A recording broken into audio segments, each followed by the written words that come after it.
Paul from Ballaz, back with the UFO Podcast. You know, it's a Ballaz Lanzini. And today we're here at Liberty Park. And we're talking to one of the top coaches here at Ballaz Academy, Paul Alexander. Welcome to the show. Thank you, Lance. Thank you. Yeah. Paul, so I mean, let's take it back to the start. You know, let's talk about your childhood.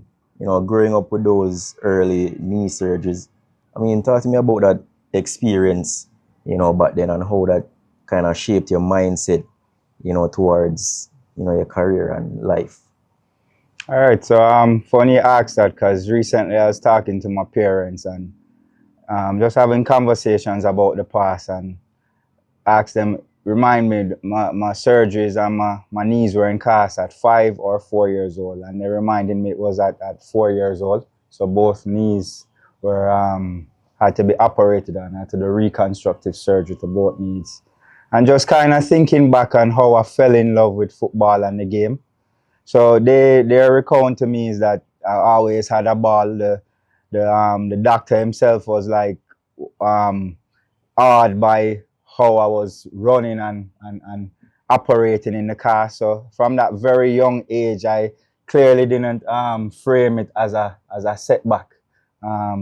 And I think that has shaped a lot of my mindset. I think I'm pretty resilient and determined because the prognosis from the doctors at that time to my parents was that I wouldn't be an active child. But if you look at me and the different phases of my life and different activities I've been involved with, kind of defied that whole prognosis. Notwithstanding, I still had to deal with different setbacks with my knees along the way. So was in cast at 4 years old. Eventually came out of them and went to Wolmer's Prep, played prep school football. We made it to the Alberga and the Henriquez Cup semi-finals in, that was 1989 or 1990. And then left from Wolmer's Prep and ventured into high school, Wolmer's Boys School at and I started pretty young. I was in first form at 10 years old. So even in looking back at my sport and development journey, I kind of revisiting my own journey to then kind of look at what's happening now and my own role now as a coach and a player and coach developer.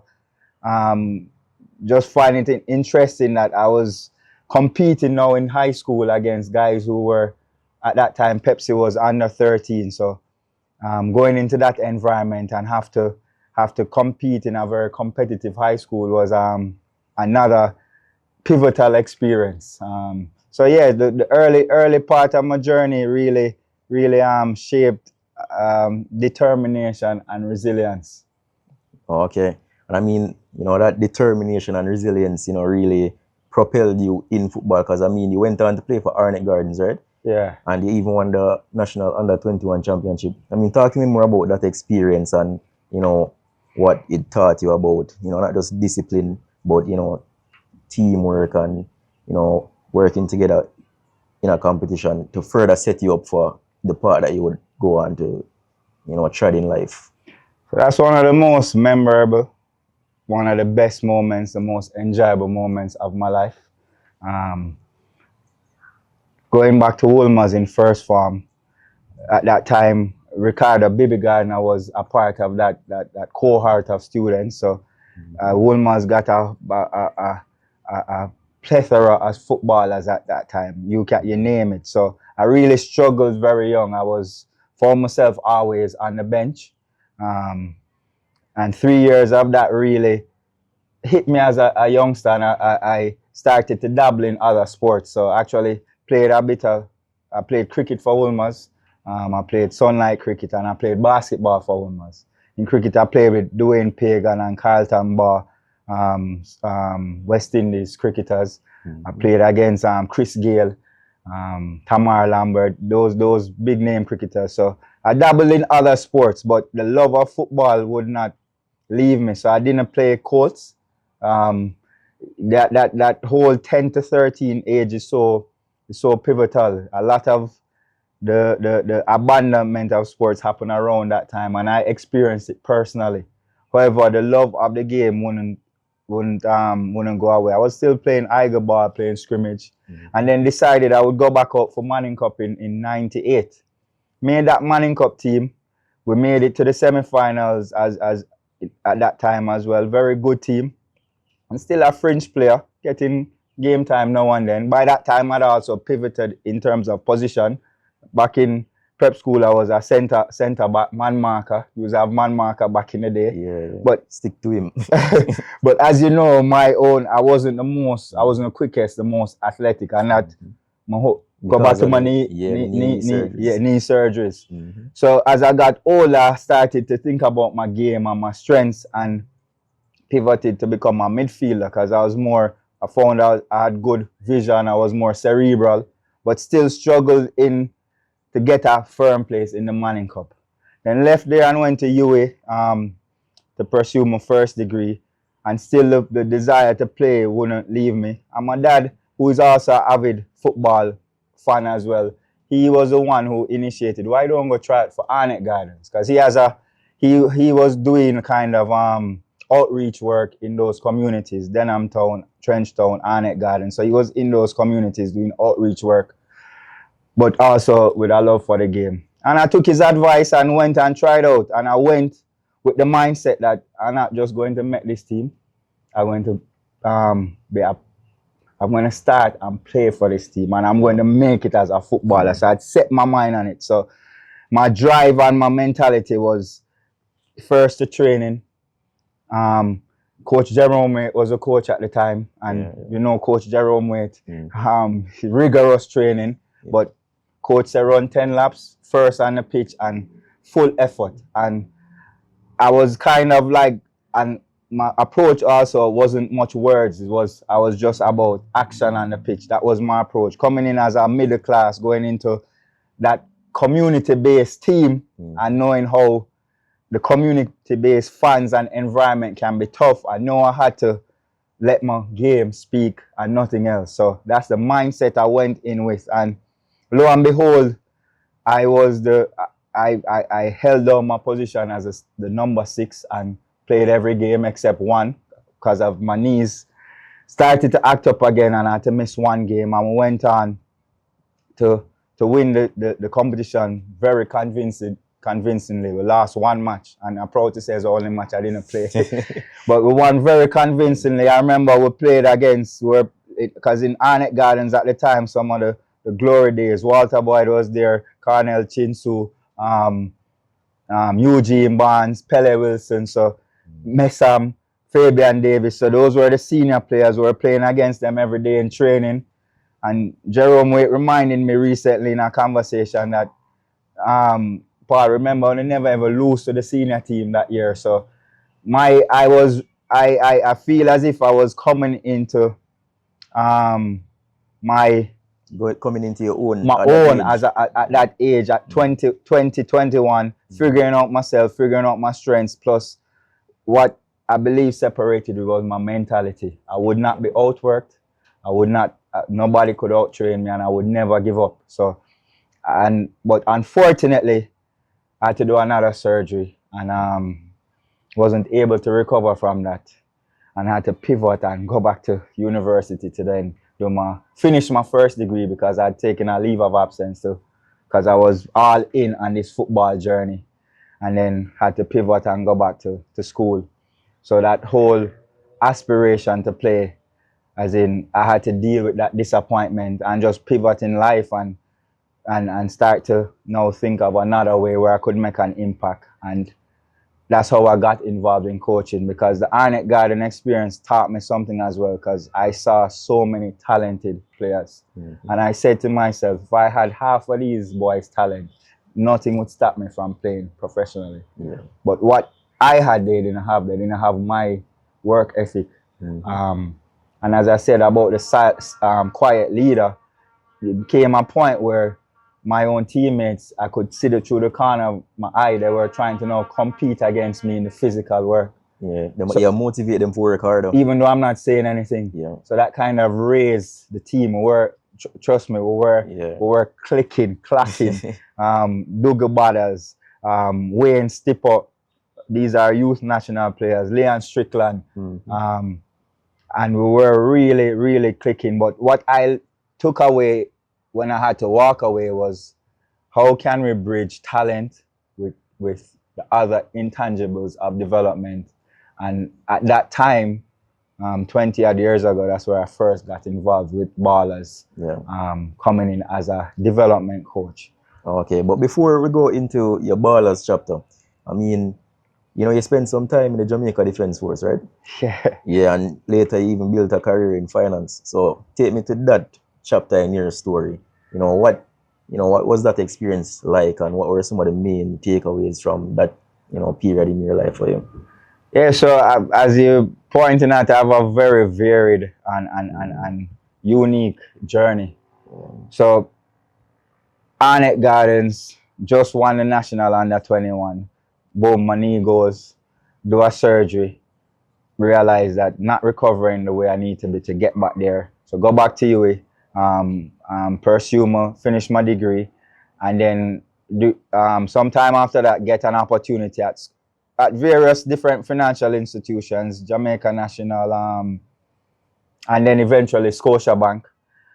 And then during that time, still playing. So I played for UWI. I played business house, won a number of business house with Scotiabank. Remember, I was popping painkillers to play. But then during that time, also having an opportunity to be placed on a management trajectory in the bank. So I went back and did my MBA and on a management trajectory, but still searching and looking for how to self-actualize, and at some point decided to go the JDF route, looking on the whole officer experience and the opportunities that would afford, and went and did the selection board, got through in spite of my knees, and was on officer path in the JDF, and up in Newcastle, 7 months, the hardest 7 months of my life, because the training up there was really mentally and physically demanding. I remember looking off the hill of Newcastle and one day breaking down, as in and I did this privately, as in around me I saw my other officer cadets breaking down, because part of the training is tough, and you can understand why. But I learned a lot during that time. I never forget a quote that is up Newcastle: no obstacle too great, no task too difficult. And that has stuck with me, because that whole experience involved no sleep, involved being given written assignments and it just being thrown back at you and having to do it again. So the whole experience there, having to stay up the whole night, getting wet, drying in the air, getting wet again, carrying around a quarter light post as your pencil. So the whole mental rigor and demand of that training has stuck with me, as in no obstacle too great, no task too difficult. So added to what I had with the experience of my knees and having to overcome that, then going through that whole military practice really now has, I think, cemented something in me that whatever your dream is, whatever your goal is, whatever your aspiration is, it is achievable if you're willing to put the work in. So that's really how I've approached my life. So that was a huge takeaway from being in the JDF for 7 months. Unfortunately, again, the way how that process works at the time was that there was no set time for officer training. They would just wait for the time to send you on a course. And after 7 months, one day my knees just swelled up big like balloons. And in the back of my mind, I knew it was always a possibility that they would give, but still was doing very well, passing all my fitness tests. I wasn't making it mentally be a problem. But then had to do another surgery. And the medical doctors were like, really, your knee is just not going to manage the physical rigor. So I guess God had another plan, because it could have been that I was sent on course prior to that. One of those courses in England or India, or whichever one of those military schools they would have decided to send me to. But that didn't happen. And I had to pivot again. Right. I mean, you know, you speak of your, you know, your discipline and your mental toughness, but I mean, talk to me about your support system and like, where do you think, you know, this, you know, determination inside of you came from? Like, from an early age, you know, with the experiences of the surgery plus the military experience. I mean, like, do you think it's through the experience or do you have like a strong support system, you know, that helped you to, you know, kind of grow in that mold? I had a very strong support system. I had parents who, I have to lift my hat off to them. I'm very fortunate for the family that I grew up in. Both my mom and my dad are they're believers, and they're really instilled in me values and that whole way of being that stuck with me. So, for example, going back to my surgeries at 4, even though they got that report, their posture to me was not that you won't be able to play sports. They kept that to themselves. I only learned that a long time after. They still let me play sports. They bought me sporting goods. They took me to sporting activities. So how they grew me up was that just as a whole ethos of believing and working hard and striving to do your best and doing the best with what you have. So kudos to or I'm happy for the support system I had from both my mother and my father. Nice. And I mean, you made the tough decision to walk away from, you know, the military and, you know, the career in finance as well. And in 2009, right, you made the decision to join Ballaz full time.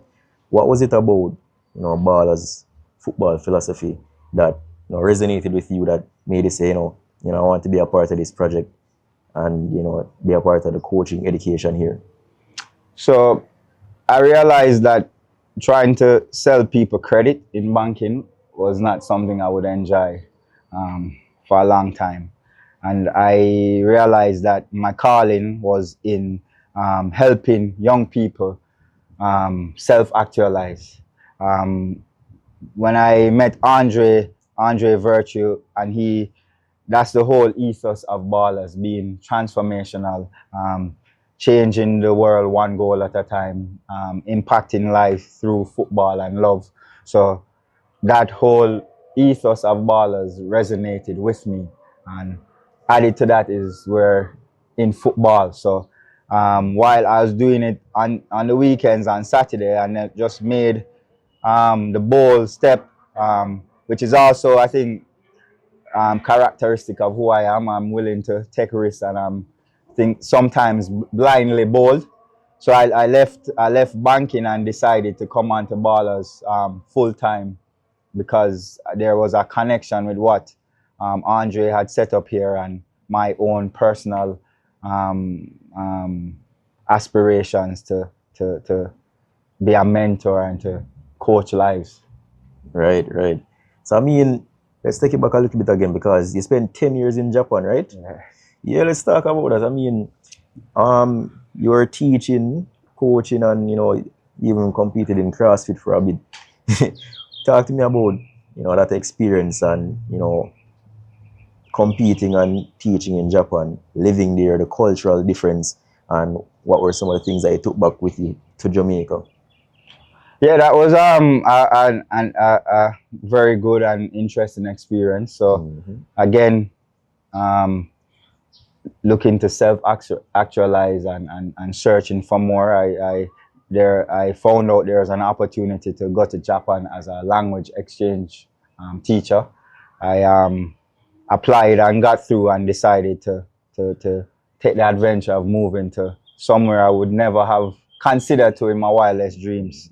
It was a tough experience in the first couple months, because culturally Japan is so different from Jamaica. So very early I had to understand that comparing Japan to Jamaica would not be wise, and then I had to mentally coach myself to just embrace Japan for what it is and see what I could take away. So spent some time there in the school system, coaching at the elementary and junior high schools. Rewarding experience because now getting to impact lives of a whole different culture. Actually had the pleasure of several years after to get a message from one of the kids who I had interacted with in one of the elementary schools, who had now by this, well, at that time he had dreams to play football. So of course he and I connected, and then I left that school, and then a couple years after, this kid messaged me out of the blue saying how our interaction changed his life and his worldview. He didn't become a football player. He also had an injury, but he became a referee. And just him reaching out to share that, as in with me, not at the time even thinking about the impact that I could have been having, was very rewarding to experience that. However, I knew that teaching wasn't for me, so started to explore other opportunities in Japan. And after a year, transitioned to Tokyo and got involved with the CrossFit community there, and also had the opportunity to get involved with the Liverpool International Academy in Japan. And learning the language, learning the language to an extent where I could survive, because to be honest, I'm not fluent in Japanese, but had enough to survive. Right. But having to adapt to the culture, the language, and the Japanese way, as in I think it has added a lot to who I am as a person, and has molded me even more in terms of my own philosophy and approach to life. Okay, so teach me something in Japanese. You mean you say now that fluent, but you must can teach me one thing. You're not fluent. I know nothing. All right, so just a basic greeting. Konnichiwa. I know that much. Genki desu ka? All right, what that mean? No? That means, are you okay? Are you happy? Okay, yeah, we good. And then you'd say genki desu. Genki desu, as a response. As a response. That means I'm okay. You're okay. Oh, okay. And then Japanese has a way as well. So there are culturally certain things that you do because it's proper to do. So for example, in this interview, at the beginning of it, we'd probably start with Yoroshiku onegaishimasu. So that just generally means please be good to me. Okay. So yeah, I realize Japanese people are very, very polite. Like when you watch the World Cup, you ever see how the Japanese players leave the dressing room spotless after a match? Them clean up, like the only team in the world I've seen do anything like that. I mean, you experience that level of discipline in Japan when you were there? Yeah, definitely. It's a huge part of the culture. So they have created a whole culture around personal responsibility, cleanliness, discipline. So even from the elementary schools, the kids, there's no ancillary staff. Okay. The kids clean the schools, they clean the bathroom, they have their duties. So over the centuries that Japan has evolved as a society, they have established some cultural norms that now become a part of who the people are. As in, a takeaway for me is for us as a younger country to try and establish some things culturally that become a part of our culture and DNA. So again, even in Japan, you go many places, there are no rubbish bins because everybody is going to have their garbage bag and take their garbage with them. So that's why the dressing rooms are going to be clean, or the stadium is going to be clean. Certain things have become a part of the culture. You think Jamaica can get to that stage where we don't need bins anymore? I think so. I think anything is possible over time. Japan is a very, very old society. They've had the benefit of a lot of trial and error. I think with the right leadership and with patience and time, we can begin to shift our culture in a direction that values and the environment and nature and cleanliness, and understands the importance of personal responsibility. I think in pockets we have it. Yeah. I think we just need to figure out how to make it become more a part of who we are, and that's the benefit of our ballers and a benefit of this type of environment, because now we have that, can have that type of influence on the kids who come into our care. And if we can influence them and create that culture with ballers, those kids then now go out and influence another their own environment, and we can have that ripple effect. So I think in time, far away, if we're a bit far away, and it gets frustrating sometimes. But and my dad, who is a wise old sage, when I get frustrated, keeps reminding me of how much older society Japan is than Jamaica. So sometimes, even if I tend to compare, sometimes the comparisons are not necessarily fair. And notwithstanding, there's, even while I was in Japan, and Japan has its the aspects of it that you love, safe, clean, go out anytime at night and don't have to check your back. Jamaica has something that's unique to Jamaica, or vibe, or energy, so if we can figure out, just like my own playing career, how we get the best out of both worlds. How do we get the players who have the talent but lack the discipline, and we merge it? So how we get the best out of Japan and Jamaica? How do we keep our vibe and our creativity and our uniqueness but still become love one another, care for one another, take care of our environment, build a culture of civic pride? And can you imagine a Jamaica that merges those two things? Yeah, it'd be great. It would be great. Exactly. So yeah, I mean, we're going to talk more about your role here at Ballaz now, but first, touch back a little bit. Me mentioned Liverpool a while ago. I'm a big Liverpool fan, you know, so you have to talk to me more about that. You say you managed to acquire Liverpool accreditation as a what, scout, or as a international academy lead coach. Okay, tell me more about that. So the football ecosystem in Japan is vibrant. Right. So they're they have the J League, and they have their professional clubs, and these clubs have academies, and there's a vibrant Japanese-based football way and ecosystem. And included in that is now these big clubs. They've obviously, apart from just the football aspect of it, a business model for these big clubs is to go into countries like Japan, which the economy is pretty good, and establish their academy. So Liverpool being one, Real Madrid being one, you name it, they're there in Japan.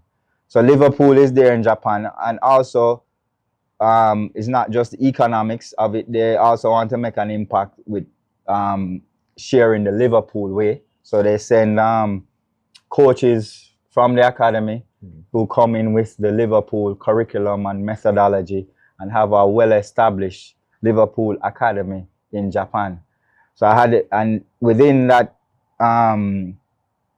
their system, they have Liverpool accreditation, because of course the coaches that they bring in, they want them to coach the Liverpool way. Right. So I had the benefit and the value, tremendous value of that experience, learning from one of the best clubs in the world. The best. I won't get involved in the politics of that, but I'm also a fan of Liverpool. But right. So I had that whole experience. Coach Ellis, who was straight from the academy, and got my accreditation and had the benefit of now coaching as a Liverpool International Academy coach. All right, so Paul, now at Ballaz, what is your main focus, for the kids here? And what's your approach, in terms of like coaching, teaching, and like character development? So I came back in 2022. And so just to frame that question, or the answer to that question, and I came back with the posture that I want to come back and be in an environment where I can add value. And Andre and I reconnected organically, reshared the vision, and of course it resonated once more, and made a decision to come back to Ballaz full time to work alongside Coach Andre in a more closer way to help fulfill the mission and purpose of Ballaz. So my role here is to help drive Ballaz's mission, which is to be transformational. Within that, we have the development program, of the academy program. We have our team of coaches, and my main role is what is the content of our program, what is the methodology of our delivery, and getting the coaching team to have alignment and synergy, so that when we go out there and deliver to the kids, it is 100% the Ballaz way. Ballaz is not just a brand, not just a name. It's an acronym which envelops our philosophy. The B for balance, A for attitude, love, leadership, ambassador, zeal. So all that we do is guided by those words and what they mean. And my role is to ensure that we, as a team, especially the coaches, are delivering on the mandate of Ballaz. When you look at Jamaican youth footballers, what do you think needs to be done for them to reach their full potential? What do you think needs to evolve? Not just on the field, technically, but in terms of socially and in terms of character development. Good question. I think what has happened in Jamaican the football space is that we don't slow cook. We turn the fire up too high. We don't apply the right ingredients at the right age and stage for the right duration of time, and then layer and build on that. I think if I go back to my own experience as a 10-year-old who loved the game, I was now thrust into an environment where the focus was on winning a competition. So I stopped getting a chance to play. I was younger than the cohort.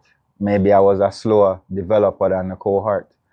However, in the right environment, we'd understand that every seed is different and every seed needs to be nurtured differently and given the right ingredients and time to blossom. So I think what has happened in our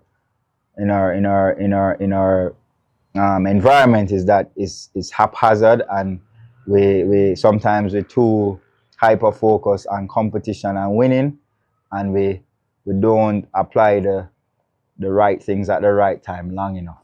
And that's where an academy or an organization like Ballaz comes in. We are intent on looking at what's needed at a specific age and stage. Just like the school system, we can't teach a kid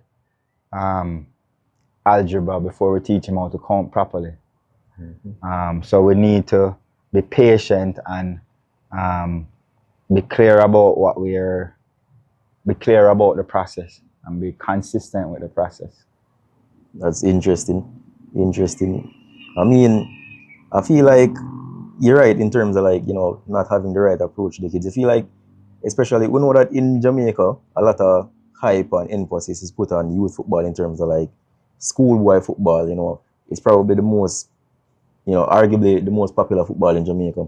They feel like too much, emphasis is placed on winning at that age, the Manning Cup, the Costa Cup, that kind of stuff, rather than focusing on, developing a player and even an individual, setting them up for life. Good question. By the time the kids get to the Manning Cup age, under 19, mm-hmm.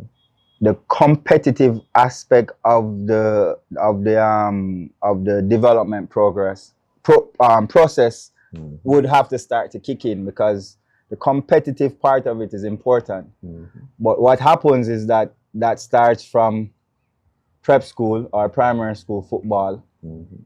all the way to Manning Cup. So we don't follow or we don't do the other things in the process at prep and primary school, and the kids come up all the way to Manning Cup hyper focused on just winning the game. So what does just winning the games entail? If you want to just win a game, you're not so much focused about developing certain qualities and developing a certain way of playing. Yes, a win at all costs. It's win at all cost mentality. Mm-hmm. So for example, if you direct football has its place tactically as a tactic to try and win a game, but direct football does not necessarily engender development, because players don't get to spend enough time on the ball and explore and be creative and make mistakes. Yeah. So when a kid in prep school is instructed by his coach to just go along and that's his only option, he doesn't get to develop any other aspects of expressing his whatever capacity he has. So yes, competition to one extent is important, but I think it starts too early, and we get distracted by it too early. All right, so right now, we have the UFO segment sponsored by 77, our sponsors for this season of the UFO podcast. You know, I have to big them up because they always keep the vibes and the energy high, whether it be sports, the culture, food. You know, they always do the right thing, so we have to do the right thing. Yeah. So, Paul, what I want to know is, what's your UFO? Your unpopular football opinion. Oh, that's what my unpopular football opinion? Yeah. Respectfully, I'd ask the parents to shut up on the sideline, especially at the prep school and primary level. If the parents want to cheer and encourage, fine, but coaching instructions, telling the players what to do as soon as they get on the ball is not doing any good to the players. Because if the players are told what to do, they'll never develop confidence, they'll never develop decision making, because the decision is already being made for them. So parents, relax, enjoy the journey, and allow the players to go through the process. Parents want to win so bad, as soon as the ball is over the half in the defensive third, out! That's not going to develop the next game changer. Yeah, everybody wants to be a sideline coach. Exactly. All right. So you feel like that as well, it puts pressure on the children, because if you have the coach telling you one thing and your parent on the side telling you another thing, you can just imagine what the child thinking. Unimaginable pressure. Unimaginable pressure. Sometimes the information is conflicting. The poor kid is by the time they're on the ball, they're confused. So parents, relax, let the kids enjoy the journey, trust the process. Okay. So Paul, if you could give your younger self some advice, you know, you as a kid, if you could speak to yourself now as a kid and give him some advice, you know, what would you tell him about, you know, all the injuries and setbacks and sacrifices that, you know, he had to go through? How would you fuel him to keep pushing through all of that? I'd tell him that surgery at Arnett Gardens, don't do it, and try and recover more conservatively.